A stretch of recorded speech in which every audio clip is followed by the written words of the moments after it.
тез оңай дайындалатын шарлотка пирогын көрсетемін сіздерге. Ол үшін маған 4 жұмыртқа, 200 грамм қант керек. Екеуін жақсылап тұрып, миксермен миксерлейміз.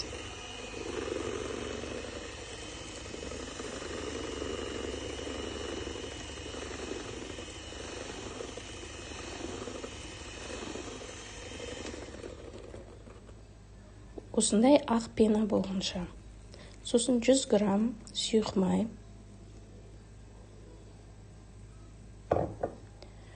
3 ас қасық қаймақ, 15%.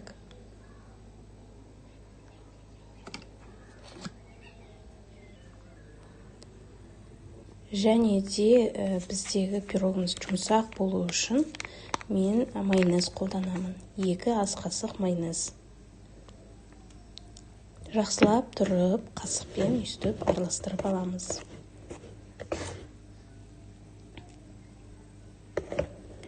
Екі 200 грамм ұнға 1 чай қасық разрыхлитель қосамыз.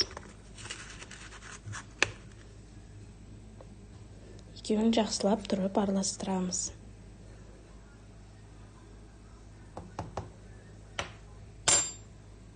Содан осылай ситадан өткіземіз.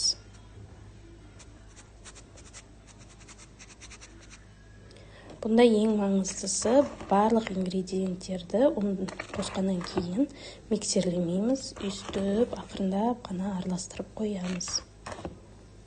Салмасына өздеріңіз не бар, үйде соны қосуға болады. Менде грецкий орех пен алма болды. Екеуін қостым. Изюм болса қоссаңыздар болады.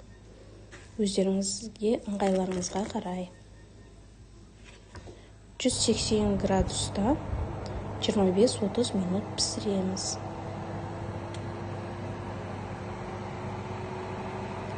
Дайын болған пирогты осылай шпажкамен тексереміз. Егер де құрғақ болса, пирогтарымыз дайын.